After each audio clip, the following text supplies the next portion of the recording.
What if the night sky you see above you isn't the whole truth?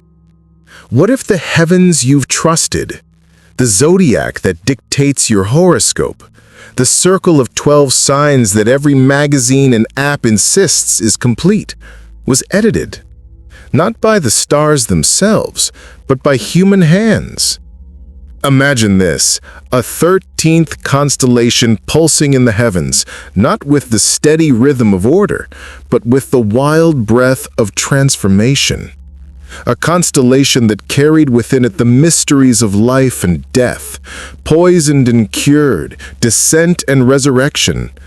And then, without celestial fire, without an astronomical shift, it disappeared.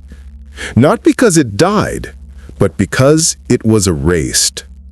This is the story of Ophiuchus, the Serpent Bearer, the forbidden 13th sign, a gatekeeper of mysteries too unruly, too uncontrollable for kings and popes, for calendars and institutions.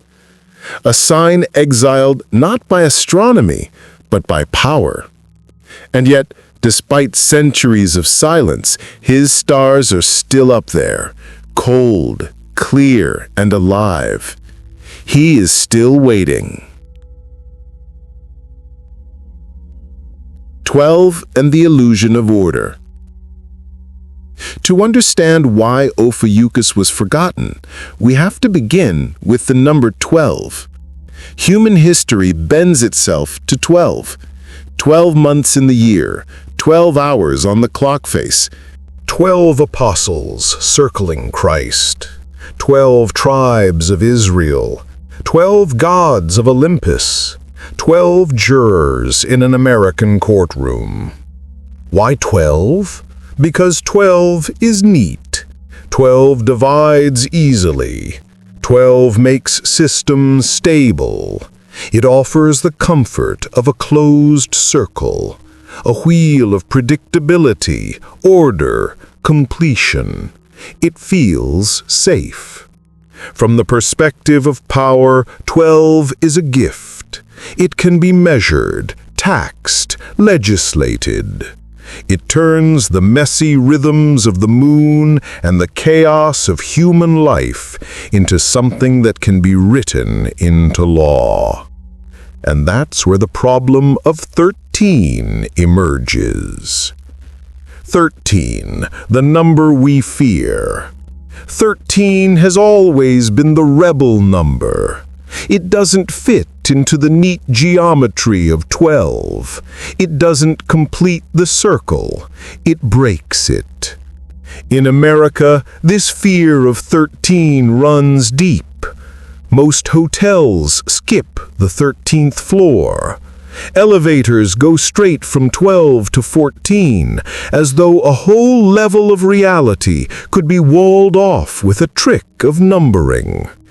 Friday the 13th carries the stigma of bad luck, chaos, danger. Insurance companies track higher claims on that day, not because the universe shifts, but because the human psyche trembles under the shadow of the forbidden. But why? Why does 13 terrify us? Because 13 is lunar. 13 months fit more naturally into the cycles of the moon than 12. 13 bleeds with feminine rhythms, menstruation, tides, fertility. 13 whispers of change, renewal, rebirth. And rebirth always requires death first. In patriarchal systems, in empires built on control, 13 has always been seen as dangerous. You can't regulate cycles, you can't tax transformation, you can't legislate descent into the underworld. So the 13th was exiled, and with it, the Serpent Bearer. The vanishing of a gate. Ophiuchus was once recognized by ancient skywatchers, the Sumerians, the Babylonians, the Egyptians. They didn't see him as an oddity. They saw him as an axis, a liminal figure entwined with the serpent of wisdom. He stood between Scorpio and Sagittarius, the wound and the fire, the sting of death and the blaze of transcendence. He wasn't a symbol of stability. He was a threshold, a dangerous passageway, the one who could not be controlled. But then came the empires, the priests, the lawmakers cloaked in velvet and fear. The circle was trimmed to 12. The Serpent Bearer was struck from the maps. The vanishing 13th gate was closed, not with thunder, but with silence. And so humanity inherited a sky that was incomplete. Why does America need the forgotten sign? Why should anyone in America, scrolling through daily horoscopes, care whether they were 12 or 13? Because this isn't just about astronomy. This is about how culture teaches us to see ourselves. The American psyche is built on cycles of repression and rebellion. On one hand, we inherited a Puritan suspicion of the body, the feminine, the serpent, the wild. On the other hand, America has always harbored a deep hunger for the forbidden, the untamed, the rebel archetype. This tension shows up everywhere, in our horror films, in our fascination with conspiracy theories, in our obsession with outlaws and anti-heroes. Ophiuchus is the missing archetype in the American myth. He represents the shadow we keep trying to bury, but that refuses to stay underground. The 13th sign isn't just about the stars. It's about the parts of ourselves we've been taught to erase. The serpent as mirror. Let's pause on the image itself, a man holding a serpent. In Christian iconography, the serpent is temptation, betrayal, the devil's tongue. But in the oldest myths, it is the exact opposite. The serpent is wisdom. The serpent is renewal. The serpent sheds its skin to live again. For Native American medicine traditions, the serpent is a guide of rebirth. For African traditions, it is the cosmic python, coiled around creation. For Eastern mystics, it is Kundalini energy, coiled at the base of the spine, waiting to uncoil and awaken the soul. So what happens when a culture demonizes the serpent? It demonizes transformation itself. It teaches us to fear the very process by which we could heal. America knows this fear intimately. We bury our traumas, medicate our suffering, label dissent as pathology. But deep down, the psyche knows what the ancients knew. The serpent is not the enemy. The serpent is the teacher. And Ophiuchus is the one who dares to hold it. The gate of descent. The ancients understood Ophiuchus as a liminal figure, a threshold between opposites, life and death, poison and cure, shadow and light. In American terms, Ophiuchus is the archetype of the wounded healer, the one who descends into trauma, addiction, despair, not to be destroyed, but to emerge transformed. This archetype is everywhere in American storytelling, in films where the hero must first die before they are reborn, in the narratives of veterans, addicts, and survivors who walk into darkness and return with wisdom. The 12 signs map a cycle of order. Ophiuchus breaks that cycle with the spiral of chaos. And yet chaos is not destruction. Chaos is the raw material of transformation. The 13th gate is terrifying because it asks us to surrender, to let go of the neat illusions of control and walk willingly into the unknown. The silence of the sky. So why erase him? Because empires are built on predictability.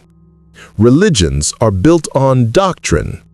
Markets are built on cycles that can be measured, monetized, and controlled. Ophiuchus offers none of that. He does not promise comfort, he offers initiation. He does not preach order, he teaches transformation. He cannot be domesticated, he can only be endured. And so his stars still burn overhead, invisible not to the eyes, but to the maps we've been handed. The gate remains closed, not by the heavens, but by culture, by us. Toward the reckoning. But here's the paradox. The more you suppress something, the stronger its shadow grows. That's why in times of cultural collapse, in ages of unraveling like the one we live in now, forgotten archetypes return. People feel it in their bones, in dreams, in crises, in the ache behind the eyes that no amount of distraction can soothe. The 13th sign rises again, not as an addition to your horoscope, but as a reckoning. A whisper in the soul that says, there is more than what you've been told. It says, there is a 13th path, and it begins in the dark.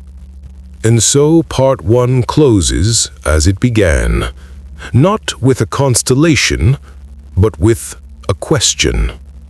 What if the sky itself has been censored? What if the 13th gate was sealed not to protect you, but to tame you?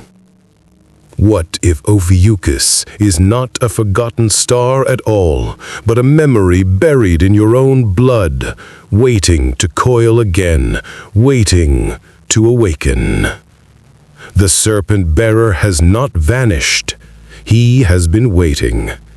And in the chapters that follow, we will trace his myth across civilizations, his suppression by empire, his survival in symbols, and his return in the American soul today. Because the 13th is not above you, it is within you. And the gate you fear to open may be the only path to becoming whole.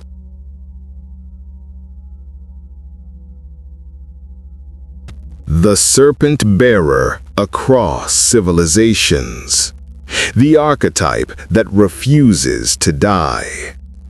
If Ophiuchus was erased from the heavens, then why does he keep returning in so many myths, so many cultures, so many guises? Because an archetype this powerful can't be killed. It simply shifts shape. Every civilization that looked at the stars, that dreamed of serpents, that sought to heal or to master death, found their own version of the Serpent Bearer. He may have been drawn in different robes, worshipped under different names, but the essence remained. A figure who did not fear the serpent, but embraced it. The serpent is not an enemy to slay, but a teacher to endure. That is the lesson whispered again and again, from Egypt to Greece, from India to the Americas. Let's trace his trail across the civilizations of the world. Egypt, Imhotep, and the medicine of the gods.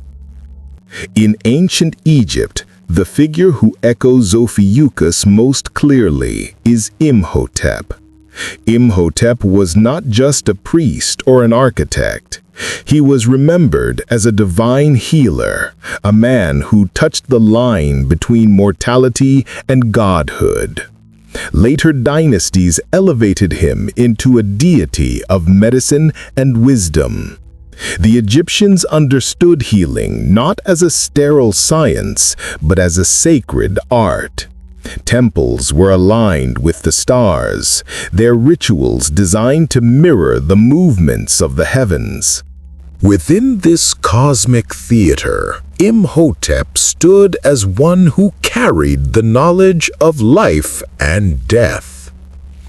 The serpent slithered throughout Egyptian symbolism. Wadjet, the cobra goddess, coiled on the pharaoh's brow, signifying divine protection and power. The Uraeus serpent was not temptation. It was sovereignty. So when Egyptians gazed at the stars and saw the Serpent Bearer, they would not have recoiled. They would have nodded in recognition. This was the one who walked between venom and cure. The one who held the serpent not as a foe, but as a crown. Greece. Asclepius and the staff that still heals. Across the Mediterranean, the Greeks told the same story with different names.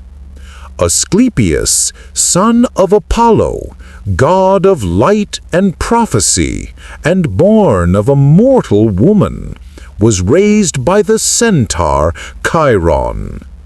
From Chiron, he learned the art of medicine, the balancing act between herbs and poisons, between life preserved and life surrendered.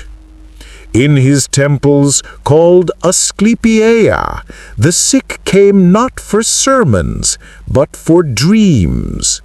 They would sleep beneath sacred porticos, awaiting visions sent by the serpent-bearing god. These were not metaphors. They were rituals of descent into the unconscious. In the visions, the serpent whispered truths their waking minds could not hold. And what symbol marked Asclepius? The staff, entwined with a single serpent. A symbol still carried by doctors in America today. Every hospital emergency sign, every paramedic badge, every pharmacy chain that flashes the serpent staff symbol is echoing Ophiuchus, even if no one remembers his name. Isn't it strange? A god erased from the zodiac still curls on every ambulance. A sign struck from the heavens still hangs above every hospital door. The Serpent Bearer has not left us. He has simply hidden in plain sight. India, the serpent as awakening. If Egypt and Greece saw the serpent as medicine, India saw it as consciousness itself. In the tantric traditions, the serpent is kundalini, the coiled energy sleeping at the base of the spine. When awakened, it rises in spirals through the chakras, igniting perception, burning away illusion, flooding the body with light. The serpent is not evil, it is power, but power that demands discipline. Awakening Kundalini too soon, without preparation, was said to destroy the unready initiate. The serpent could heal, or it could consume. Sound familiar? Here again is the archetype of Ophiuchus, the one who dares to hold the serpent, to walk the razor edge between poison and cure. The Serpent Bearer as the yogi, the mystic, the tantric adept who descends into suffering not to wallow, but to rise transformed. Mesopotamia, between Scorpio and the Archer. Let's not forget the place where the zodiac itself was first carved, Mesopotamia. The Babylonians charted the path of the sun through 13 houses, not 12. Among them was the constellation that would later be called Ophiuchus, nestled between Scorpion and Sagittarius. For the Babylonians, the serpent was not strange. The god Ningish-Zida, often depicted as a man with serpents rising from his shoulders, was lord of the underworld and of healing. He presided over rebirth, death, and sacred wisdom. It is no coincidence that Ophiuchus sits between the scorpion's sting and the archer's fire. He is the threshold between wound and transcendence, between the venom that kills and the blaze that renews. The Americas, serpent as earth and sky. Travel across the ocean to the Americas, and the serpent coils again. For the Maya and the Aztec, the feathered serpent Quetzalcoatl embodied wisdom, renewal, and the bridge between earth and sky. He descended into the underworld to retrieve the bones of the dead and bring life again. For many Native American traditions, the serpent was medicine. Among the Hopi, the snake dance was a ritual of rain, fertility, and connection to the earth's cycles. The serpent was not feared as evil, but honored as teacher. To hold the serpent was to hold the power of nature itself, the power that could destroy or sustain, depending on how it was approached. Africa, serpent as cosmic coil. In African traditions too, the serpent coils at the root of creation. Among the Dogon of Mali, the cosmic serpent Nomo is linked to the stars of Sirius and the mysteries of rebirth. In West African Vodun, the serpent Dan carries the world on his back, coiling around the earth as the rainbow serpent of life. Here, the Serpent Bearer archetype appears not as an enemy, but as a guardian of balance, holding the tension between earth and sky, between chaos and cosmos. The pattern beneath the names. Do you see the pattern? Whether it is Imhotep in Egypt, Asclepius in Greece, Ningirzida in Babylon, Quetzalcoatl in Mexico, or Kundalini in India, the essence is the same. A man, or sometimes a woman, who holds the serpent not as a foe, but as a guide. The serpent is never what it first seems. To the uninitiated, it looks like betrayal, temptation, sin. To the initiated, it is renewal, the cycle of skin shed, the guardian of wisdom coiled at the root of the tree. And the Serpent Bearer is the one who dares to listen. So why tell all these stories? Why trace this archetype across continents and millennia? Because America is a land of archetypes, a country shaped by myths, whether biblical or cinematic.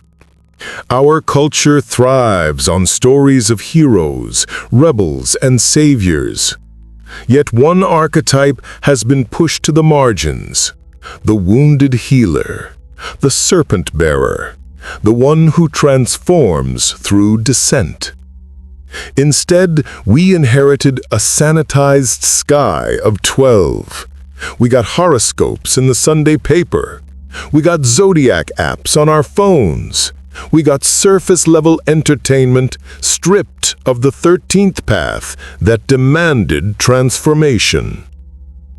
But Ophiuchus has never left. He has been hiding in our hospitals, in our psychology, in our pop culture, in the very symbols we wear without understanding. And now, in an age when old myths collapse, when people search for meaning beyond institutions, he begins to rise again. In the next chapter, we'll ask the harder question. If every culture saw the Serpent Bearer, why did Rome, the Church, and later the Western world decide to cut him out? Why was the 13th sign not just forgotten, but deliberately suppressed? Why was the serpent twisted from a symbol of healing into the devil's tongue? To answer, we must descend into the politics of empire, into the fear of liberation, into the machinery of control. Because Ophiuchus was not erased by the stars, he was erased by us.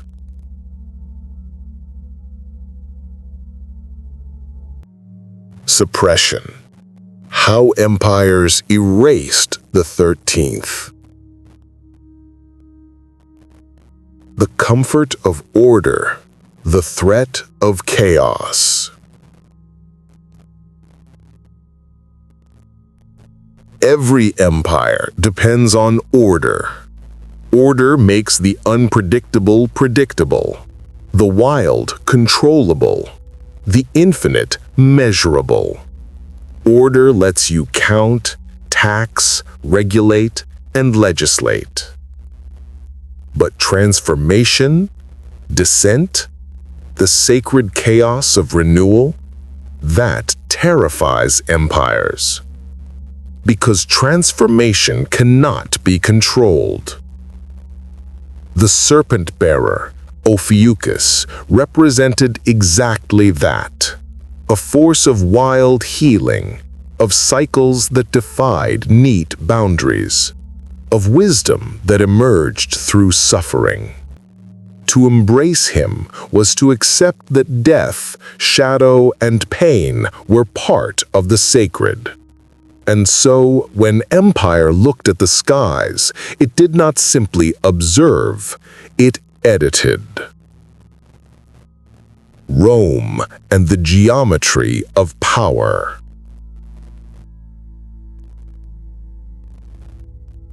When Rome rose, it needed a sky that reflected its authority.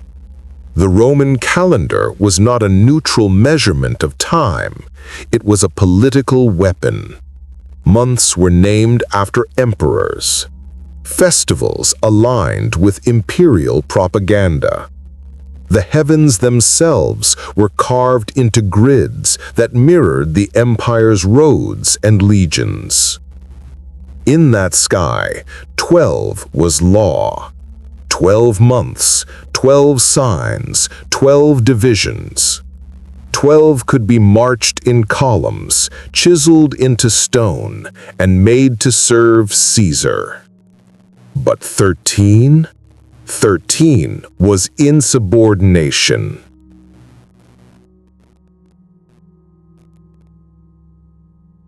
The Serpent Bearer did not fit the rhythm of empire. He was the unwritten hour, the ungoverned season, the month that could not be taxed. His serpent was not order, but descent. His initiation was not obedience, but liberation. And so Rome struck him out.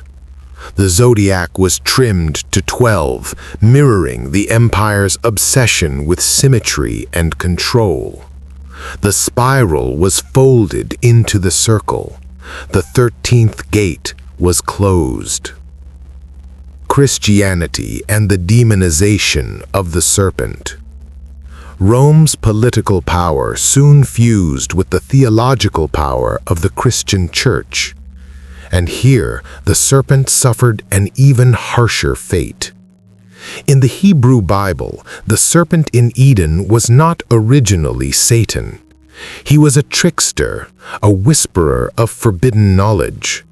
But as the church consolidated authority, the serpent became the devil's tongue, the enemy of salvation, the very embodiment of rebellion against divine order. If the serpent was evil, then the one who bore the serpent, the archetype of Ophiuchus, was more dangerous still. To hold the serpent was to hold forbidden wisdom. To embrace its venom was to risk heresy. So, Christian theology twisted the serpent into sin and cast the serpent bearer into shadow. The healing spiral became a spiral of fear. The body, once seen as sacred, became shamed.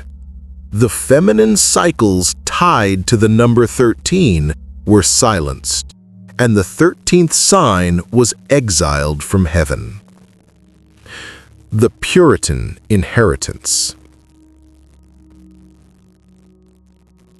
Fast forward centuries across oceans into the American psyche. What did the early settlers bring with them? A Puritan suspicion of the body, a fear of pleasure, of cycles, of chaos, a deep conviction that salvation meant purity, and purity meant control. 13 became a superstition. Friday the 13th, a curse. The serpent, a sign of Satan. The wild feminine energy of lunar cycles, a thing to be repressed. In American culture, we still carry these scars. We still skip the 13th floor. We still speak of serpents with unease. We still label descent into shadow as sickness instead of initiation. The suppression of Ophiuchus was not just a Roman decision. It became an inheritance that crossed centuries and continents, woven into the very DNA of Western thought. Suppression by institutions. Think of what happened to ritual. In the Asclepian temples, seekers once slept in sacred halls to dream of serpents and wake healed. In Egypt, initiates entered tombs to descend into symbolic death and rise again, reborn. In Babylon, the 13th house was acknowledged, honored, mapped. But under empire, those rituals became heresy. Instead of descent into shadow, there was confession to a priest. Instead of sacred initiation, there was doctrine to memorize. Instead of transformation, there was obedience. The gate was not only closed, it was cemented shut with layers of theology, hierarchy, and punishment. And yet the serpent still slithered beneath the surface, in secret societies, in hermetic texts, in Gnostic gospels hidden away, in alchemical diagrams of serpents eating their own tails. Suppression could erase from the sky, but not from the soul. Why 13 had to die? So why ultimately did the 13th have to be cut out? Because 13 represents everything an empire cannot control. It is lunar, not solar, tied to cycles that resist regulation. It is feminine, not patriarchal, flowing, bleeding, rebirthing. It is transformative, not static, always demanding change. It is spiral, not circle, unfolding in unpredictable ways. Empire thrives on the illusion that order is eternal, that the structures of today will last forever. Ophiuchus laughs at that illusion. He whispers that death is sacred, that shadow is necessary, that transformation cannot be stopped. And so he was declared dangerous, not because he was false, but because he was true. The cost of suppression. What was lost when the 13th gate was sealed? We lost the right to descend. We lost the sanctity of suffering. We lost the courage to let go of what no longer fits. Instead, shadow was labeled as pathology. Suffering became shame.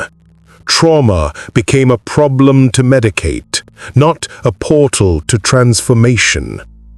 We built towers of knowledge, but buried wisdom beneath stone. We mapped the heavens, but forgot the stars within. We reduced astrology to horoscopes, healing to pharmaceuticals, initiation to dogma. And yet, the serpent waited. America and the hidden serpent. Here in America, the irony runs deep. We erased Ophiuchus from the Zodiac, but we still plaster his serpent staff across every hospital and pharmacy. We preach fear of the serpent from pulpits, but we cheer heroes in movies who descend into shadow to emerge reborn. We suppress 13 as unlucky, but we secretly thrill to its danger. We carry the serpent in our unconscious, in our nightmares, in our fascination with forbidden knowledge, in our hunger for transformation. Suppression never truly worked. It only made the archetype more powerful in the shadows. So when you look at the sky today and see 12 signs, remember, that was not a gift from the stars. It was an edit made by empires and churches, by kings and priests who feared what could not be controlled. Ophiuchus was not erased by the cosmos, it was erased by us. But myths do not die. They go underground. They wait in dreams, in crises, in symbols half-remembered. And when the time is right, when empires tremble, when old orders collapse, they rise again.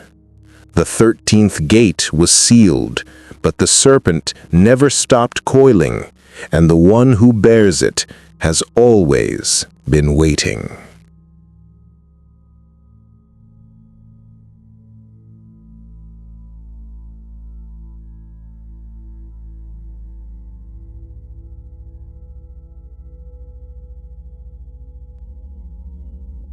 In the next chapter, we'll trace what happened after the suppression. How did the archetype survive? How did his serpent slither into medicine, alchemy, Kabbalah, and modern psychology?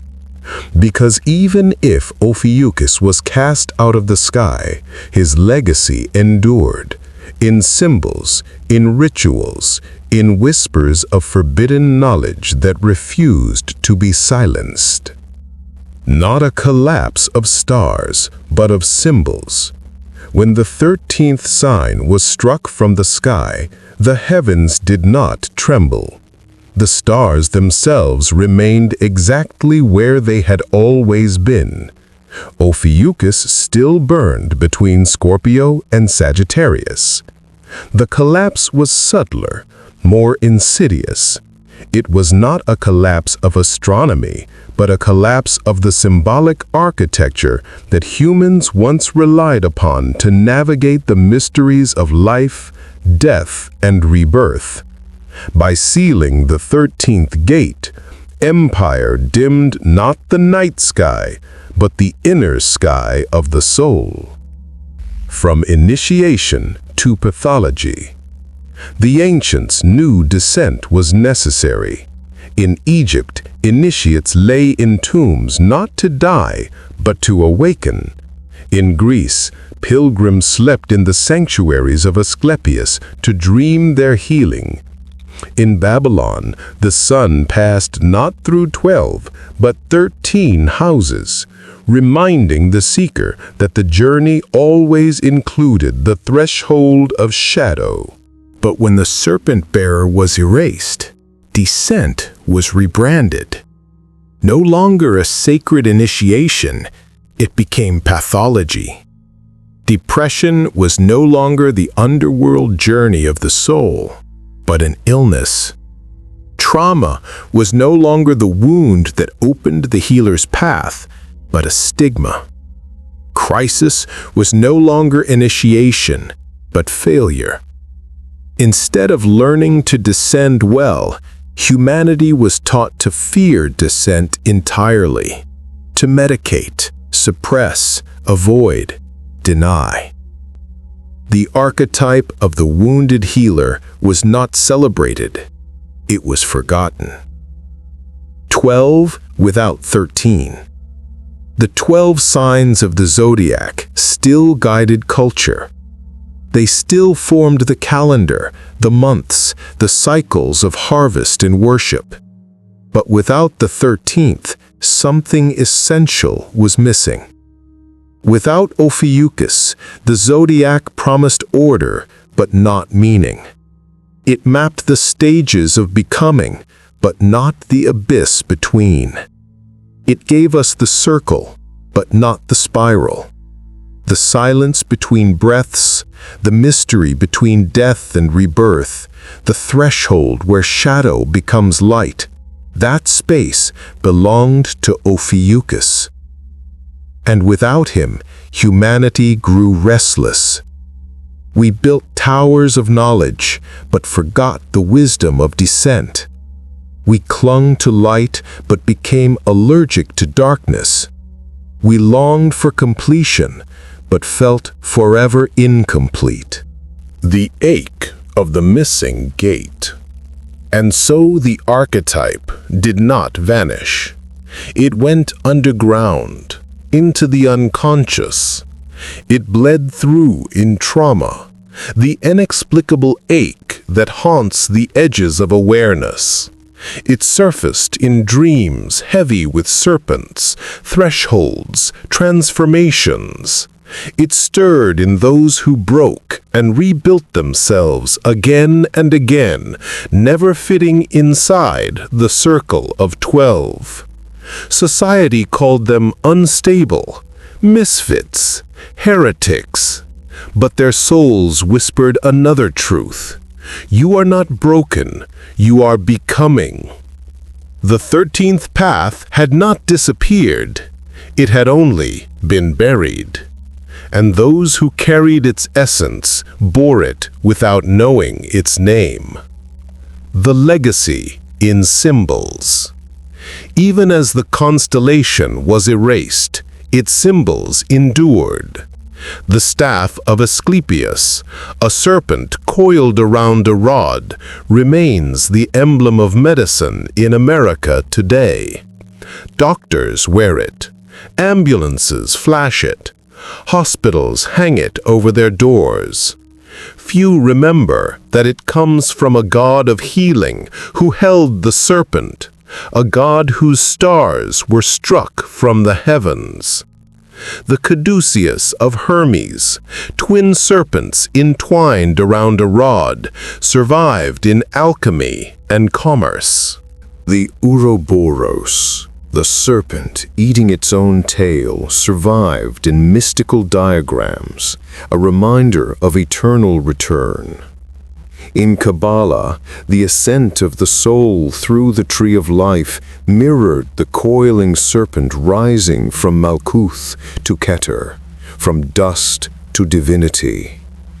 In alchemy, the prima materia was the chaos serpent from which gold emerged. In Eastern mysticism, Kundalini still coiled at the base of the spine, waiting to awaken.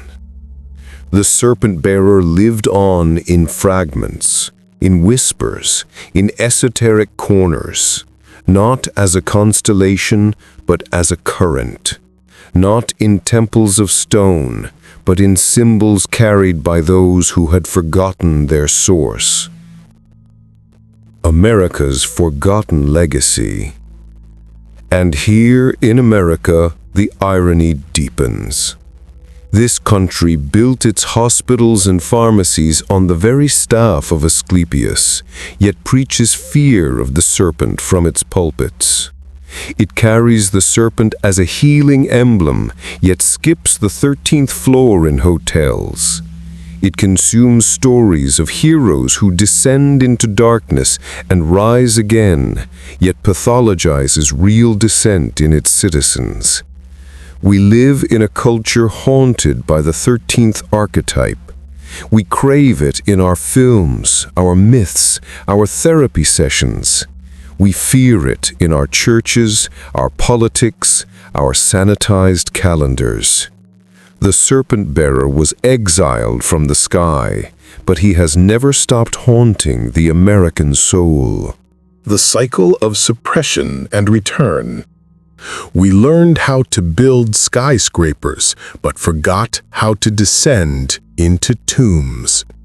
We mastered the sciences of matter, but neglected the mysteries of soul. This was the true collapse, the silencing of the 13th gate, the exile of the Serpent Bearer, the loss of the archetype that could have taught us how to transform well. The legacy that refused to die.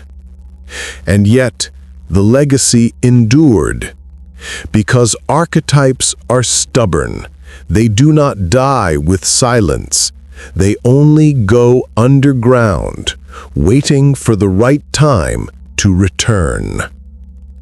Every serpent symbol you see today on hospitals, in alchemical diagrams, in therapy sessions where trauma becomes a path of healing, is an echo of Ophiuchus.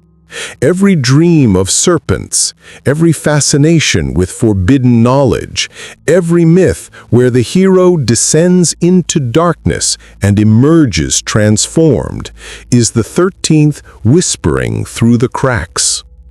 Even in America, where we buried him beneath superstition and shame, he remains, not as doctrine, but as a haunting, not as dogma, but as memory.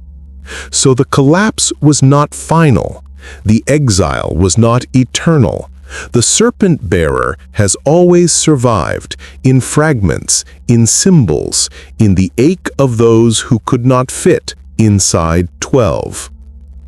The legacy of Ophiuchus is not written in temples or carved in calendars. It is written in the blood of every seeker, in the cycles of every wound that heals, in the dreams of every misfit who feels incomplete inside the neat circle of 12.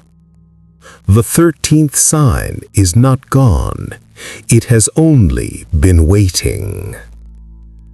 In the next part, we will explore how Ophiuchus echoes in the modern American psyche, how he bleeds through our films, our therapy, our fascination with rebels and misfits, how the forbidden 13th sign is rising again, not in the sky, but in us. Because the collapse of the past is only the prelude, the legacy is stirring, the serpent coils once more, and the 13th is beginning to rise.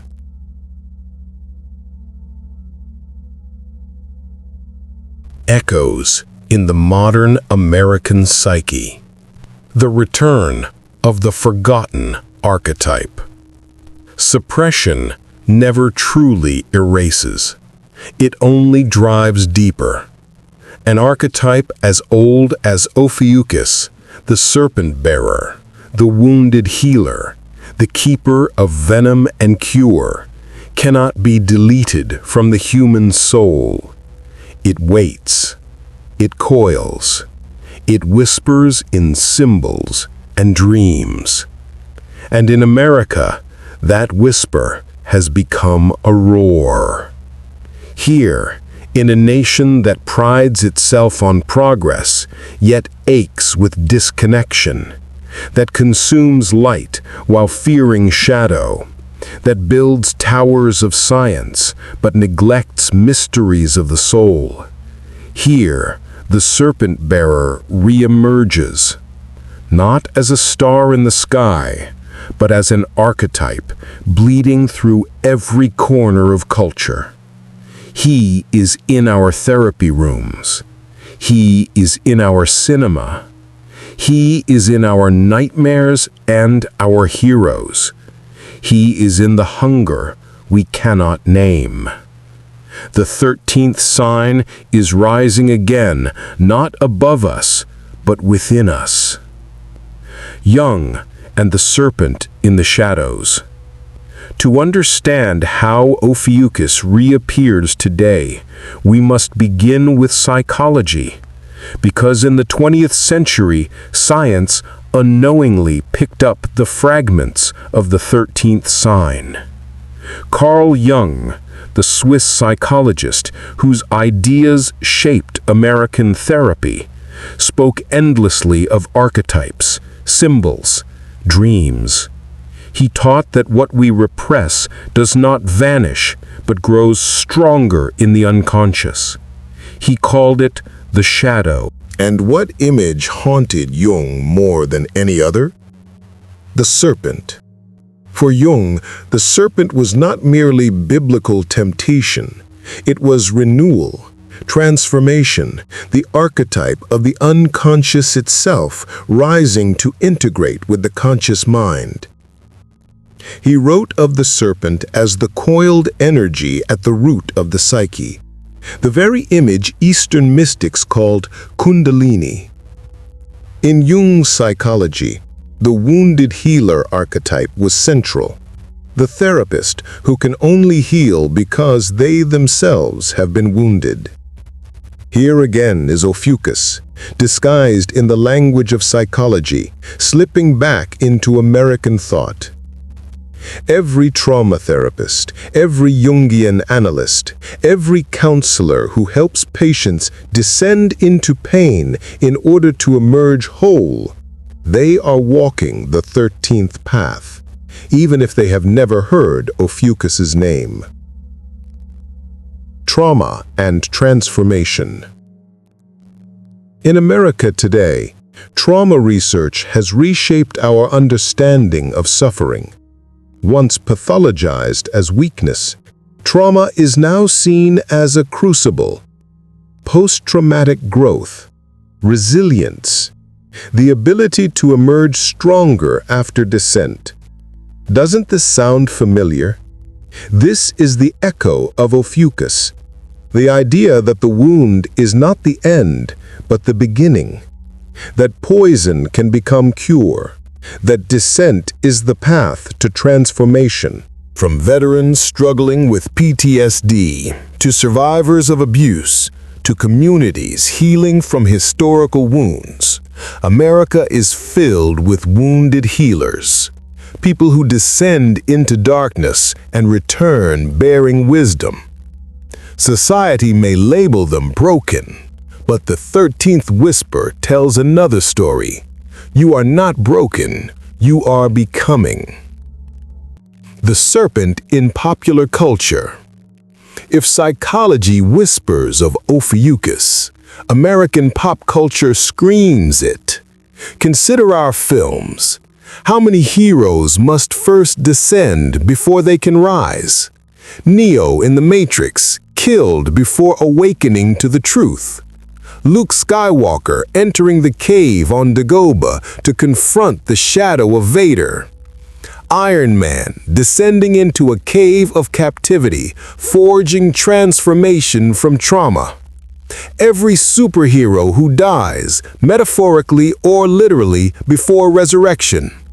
This is the Ophiuchus archetype replayed on the silver screen. Death and rebirth, poison and cure, descent and transformation. Even in horror, America's favorite genre of forbidden thrill, the serpent coils. Snakes slither through our nightmares, basements, and haunted houses. The terror we feel is not just reptilian fear, it is the suppressed memory that the serpent was once sacred. Horror films become a modern ritual of facing what we fear. The shadow, the chaos, the 13th path. The rebel and the misfit. America has always had an obsession with rebels, the outlaw, the misfit, the one who refuses to fit inside the circle of 12. From James Dean to rock stars, from protesters to counterculture icons, the nation romanticizes those who walk the forbidden path. Why? Because deep down we know the 13th sign lives in them. They carry the serpent unconsciously. They embody descent, transformation, the refusal to be tamed. We project Ophiuchus onto our celebrities, our rebels, our artists, because we hunger for what he represents. The courage to break order, to embrace chaos, to be transformed. Breathwork, psychedelics, and the coiling serpent. Beyond film and rebellion, America's spiritual landscape has also rediscovered the serpent. Breathwork circles, trauma retreats, and psychedelic therapies all speak of energy coiling, rising, uncoiling. People describe visions of serpents, of cycles, of deaths and rebirths. Ayahuasca ceremonies in the Amazon often summon visions of anacondas. Psilocybin sessions bring forth serpentine imagery. Breathwork practitioners speak of Kundalini awakening. Though participants may not name Ophiuchus, they are walking his path. They are holding the serpent not as enemy, but as guide. The forbidden 13th whispers again. Suffering is sacred. Transformation is possible. Descent is not defeat. The ache of incompletion. Despite all this, the American psyche still aches. Why, in a culture with so much wealth and power, do so many feel incomplete? Why does anxiety saturate our lives? Why do people, even at the height of success, feel haunted by a sense of missing something essential? Because the 13th sign is still exiled.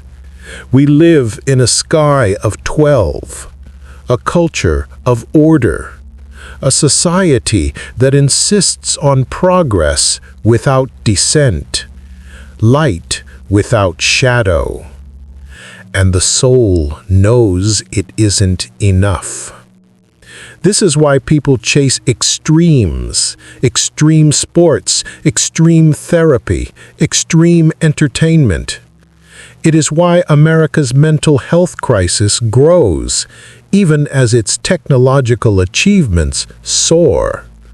We are starving for the 13th gate, the initiation that integrates suffering instead of denying it. the wounded healer archetype today. Think of the wounded healers of modern America. The veteran who, after surviving war, dedicates their life to helping other soldiers heal from trauma. The addict who, after years of dissent, becomes a sponsor, guiding others through recovery. The survivor of abuse who channels their pain into advocacy and protection for others. The therapist whose own wounds allow them to hold space for others in darkness. These are Ophiuchus, walking in plain sight. They may not know the name, but they embody the 13th sign. And their very existence reveals a truth empire once feared. A sovereign soul cannot be controlled. A person who has integrated their shadow cannot be tamed. The forbidden and the American obsession. Why is America obsessed with conspiracy theories, hidden truths, secret societies? Why do so many spend hours chasing what was never meant to be told? Because at some level, we remember. We remember that something essential was erased, that the sky itself was edited, that the 13th sign was cast out. Every obsession with forbidden knowledge is an echo of the Serpent Bearer. We hunger for what was denied, the archetype of transformation through descent, the mystery of the 13th gate. Integration, not erasure. The Serpent Bearer does not return to punish. He returns to integrate. His archetype does not demand belief. It demands experience. To walk his path is to accept descent as part of life. To hold the serpent is to understand that poison can be medicine, shadow can be holy, suffering can be sacred. In the American psyche, this means learning not to pathologize every wound, not to deny every shadow, not to medicate every ache into silence. It means embracing the cycles, the spirals, the lunar rhythms that 13 represents. It means remembering what empire tried to erase. The soul does not move in circles of order, but in spirals of transformation. So here we are, in an America haunted by echoes. The 13th sign rises not in our horoscopes, but in our psychology, our films, our therapy sessions, our rebel icons, our forbidden obsessions. Ophiuchus never truly left. He has always been here, bleeding through the American unconscious, waiting to be recognized. And as the crises of our age deepen, as systems fracture, as old beliefs crumble, the 13th path becomes not nostalgia, but necessity. Because without it, we are incomplete. Without it, we are restless. Without it, we are lost in a sky that lies. But with it, with the serpent coiled within us, with the courage to descend, with the willingness to transform, we become whole again. In the final part, we will face the ultimate question. If the 13th sign is rising again, what does it demand of us? Not as horoscope entertainment, not as superstition, but as initiation. Because to walk the path of Ophiuchus is to risk transformation. It is to shed what no longer fits. It is to abandon the comfort of 12 and step into the spiral of becoming. The serpent coils again. The forbidden is knocking. The 13th is rising.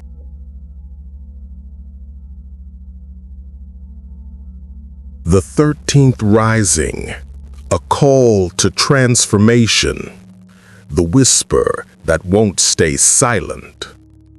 For centuries, the Serpent Bearer has been exiled.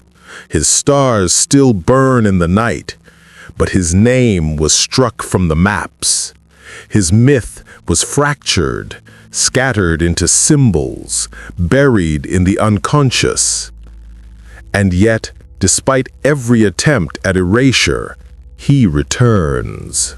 He returns in psychology, in therapy, in dreams, in cinema, in rebellion, in rituals disguised as entertainment. Ophiuchus is not gone. He is rising. Not as a 13th horoscope to check on your phone, not as a superstition to fear, but as a reckoning, as a call, as an initiation written in the marrow of the human soul. The question is not whether the 13th sign exists.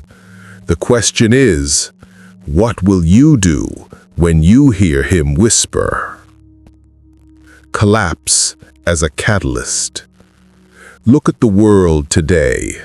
Systems fracture, beliefs collapse, institutions once unshakable falter. The myths we inherited from empire, progress without pain, light without shadow, order without dissent, are unraveling before our eyes. This collapse is not chaos for chaos' sake. It is initiation. It is the serpent uncoiling. The 13th sign rises in moments like these because it is in crisis that we remember him. When the familiar fails, when the circle of 12 no longer explains our experience, when the maps feel incomplete, then the 13th whispers again, step into the dark, descend, transform. The collapse is not the end. It is the beginning of remembering. The gate reopens. To walk the path of Ophiuchus is to open the gate empires sealed. It is to reclaim what was denied, the sanctity of suffering, the wisdom of shadow, the spiral path of transformation. This is not an easy path. It is not comfort. It is not predictability. It is risk. It is letting go of the illusion of control. It is allowing death, not just physical death, but the death of identities, illusions, false securities, so that rebirth can emerge. The 13th gate demands courage, but it also offers what 12 never could: wholeness. The call to the individual. So what does this mean for you? Not as a culture, not as a system, but as a person. It means your pain is not pathology. It is initiation. It means your shadow is not sin. It is sacred. It means your crisis is not failure. It is the beginning of transformation. The serpent that coils in your dreams, in your trauma, in the ache behind your eyes, is not there to destroy you. It is there to awaken you. To walk the path of Ophiuchus is to stop running from yourself. It is to listen to the serpent. To hold it, not to kill it. To let its venom burn away what no longer serves you, and to discover the medicine hidden inside. the collective awakening. But the 13th does not rise only in individuals. He rises in cultures, in nations, in civilizations.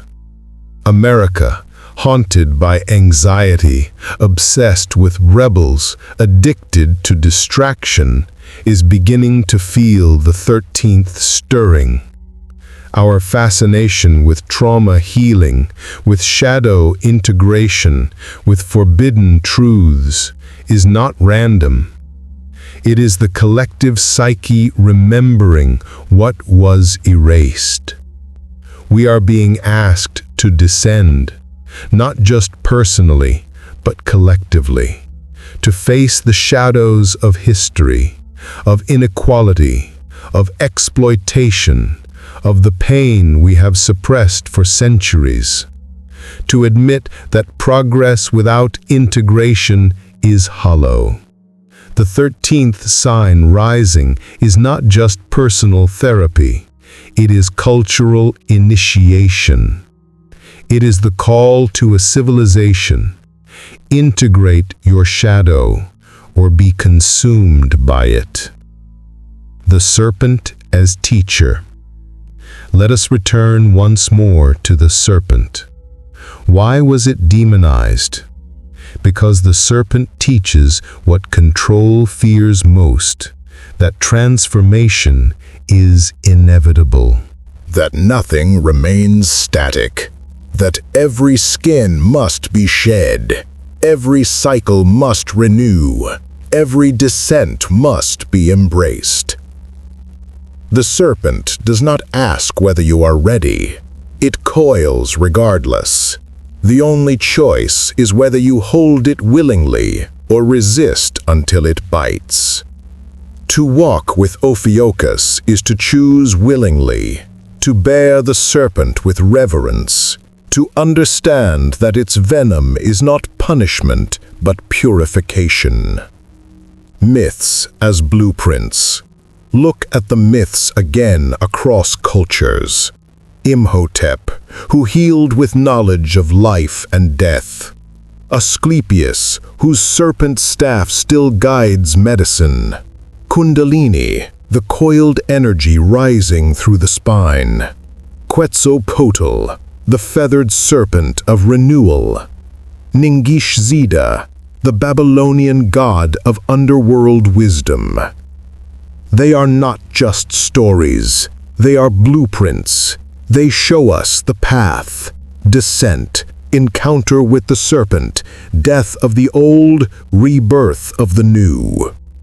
The 13th sign rising is not superstition, it is spiritual architecture. It is the design of transformation, written into myth so we would remember when the time came. And the time has come. The spiral, not the circle. The 12 signs form a circle, a neat, complete cycle. But the soul does not move in circles. It moves in spirals. Each return is not the same as before. Each descent is deeper. Each rebirth higher. This is why life never feels truly complete inside the circle of 12. Something is always missing. The 13th sign reveals the spiral. It shows that becoming is endless, that wholeness is not static, but dynamic, that healing is not a return to what was, but a transformation into what could be. To step into Ophiuchus is to step off the circle and onto the spiral. It is to trade comfort for growth, completion for becoming. The risk of refusal. What happens if we refuse the 13th? If we cling to 12, to order, to control? We stagnate, we suppress, We medicate symptoms while ignoring causes. We cling to illusions until they shatter catastrophically. History shows this again and again. Empires that denied the shadow collapsed under its weight. Cultures that suppressed dissent rotted from within. To deny the serpent is not to escape it. It is to be bitten blindly. The only path forward is not avoidance, but initiation. The invitation. So here is the invitation. When the 13th rises, do not look for him in horoscopes. Look for him in yourself. In the ache that won't be silenced. In the shadow you fear to face. In the trauma you carry. In the dreams you dismiss as madness. That is where the serpent coils. That is where Ophiuchus waits. He is not here to comfort you. He is here to transform you. He is not here to fit you into a circle. He is here to break you into a spiral. He is not here to tame you. He is here to awaken you. The 13th sign is not above you. It is within you. The final rising. And so we return to the stars. Look up tonight. Between Scorpio and Sagittarius, the Serpent Bearer still stands. His stars have never left. We only stopped naming them. We only chose silence. But silence does not erase. Suppression does not kill. The 13th has been whispering all along.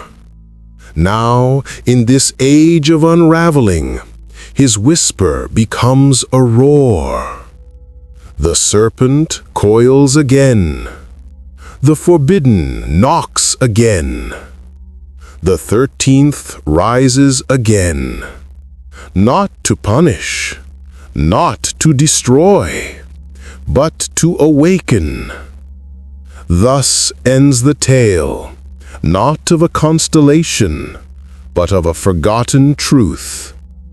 The truth that wholeness requires shadow, that healing demands descent, that transformation is not an option, it is the nature of life itself. Ophiuchus is not simply a missing sign. He is a mirror that reveals what empire feared, that the soul cannot be controlled, that the serpent is sacred, that the 13th path is the only path to becoming whole. And so the question remains, not whether Ophiuchus exists, but whether you will walk with him.